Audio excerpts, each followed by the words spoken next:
ಸೊಪ್ಪು ಮತ್ತು ಪುದೀನ ಮತ್ತು ಕೊತ್ತಂಬರಿ ಸೊಪ್ಪನ್ನು ಪೇಸ್ಟ್ ಮಾಡ್ಕೋಬೇಕು.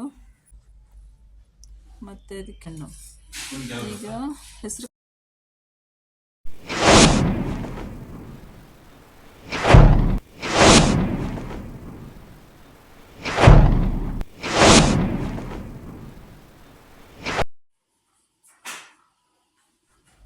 ಹಲೋ ಫ್ರೆಂಡ್ಸ್, ಹೇಗಿದ್ದೀರಿ ಎಲ್ಲರೂ? ನಾವು ಚೆನ್ನಾಗಿದ್ದೀವಿ, ನೀವು ಸಹ ಚೆನ್ನಾಗಿದ್ದೀರಂತ ಭಾವಿಸ್ತೀನಿ. ನಾವು ಇವತ್ತು ಪುದೀನ ರೈಸ್ ಮಾಡ್ತಾಯಿದ್ದೀವಿ.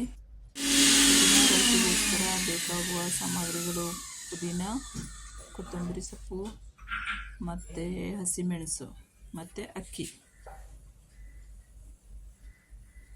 ಈಗ ಹಸಿಮೆಣಸು, ಪುದೀನ ಮತ್ತು ಕೊತ್ತಂಬರಿ ಸೊಪ್ಪನ್ನು ಪೇಸ್ಟ್ ಮಾಡ್ಕೋಬೇಕು.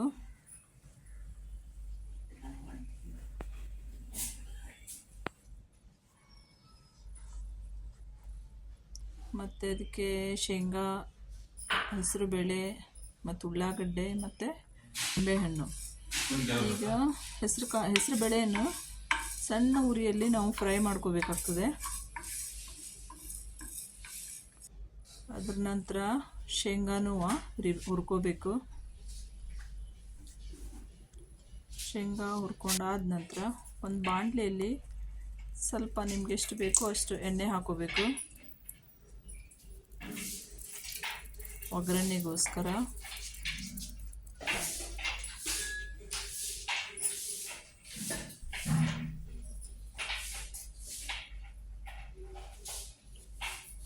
ಎಣ್ಣೆ ಬಿಸಿ ಆದ ನಂತರ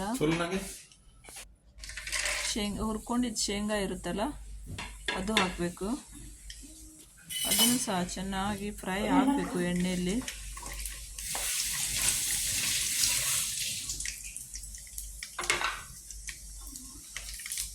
ಚೆನ್ನಾಗಿ ಫ್ರೈ ಆದ ನಂತರ ಹುರಿದಿಟ್ಟಿದ್ದ ಹೆಸರು ಬೇಳೆಯನ್ನು ಸಹ ಹಾಕಬೇಕು ಅದರಲ್ಲಿಯ.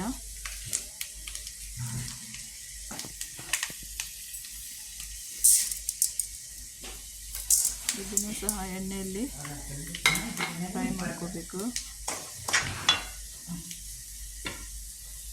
ನಂತರ ಒಂದು ಉಳ್ಳಾಗಡ್ಡೆ ಕಟ್ ಮಾಡಿ ಇಟ್ಕೊಂಡಿದ್ವಿ ಸಣ್ಣದಾಗಿ, ಅದನ್ನು ಹಾಕಬೇಕು.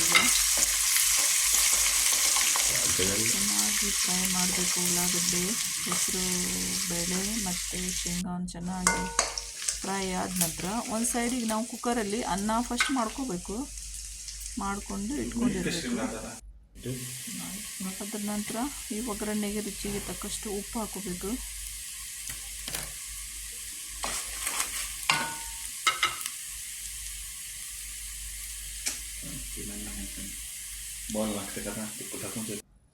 ನಂತರ ಈ ಹಸಿಮೆಣಸು, ಪುದೀನ ಮತ್ತು ಕೊತ್ತಂಬರಿ ಸೊಪ್ಪು ಪೇಸ್ಟ್ ಮಾಡ್ಕೊಂಡಿರ್ತೀವಲ್ಲ ಅದು ಸಹ ಈ ಒಗ್ಗರಣೆಯಲ್ಲಿ ಹಾಕಿ ಚೆನ್ನಾಗಿ ಫ್ರೈ ಮಾಡಬೇಕು.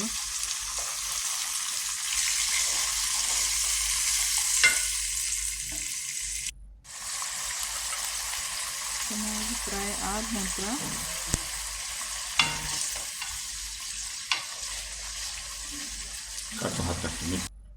ಈಗ ಅರ್ಧ ಲಿಂಬೆಹಣ್ಣಿನ ರಸವನ್ನು ಸಹ ಅದರಲ್ಲೇ ಹಿಂಡ್ಕೋಬೇಕು. ನಂತರ ಅನ್ನ ಮಾಡ್ಕೊಂಡು ಇಟ್ಕೊಂಡಿರ್ತೀವಲ್ಲ ಸೈಡಿಗೆ, ಈಗ ಅನ್ನವನ್ನು ಅದರಲ್ಲಿ ಹಾಕಬೇಕು.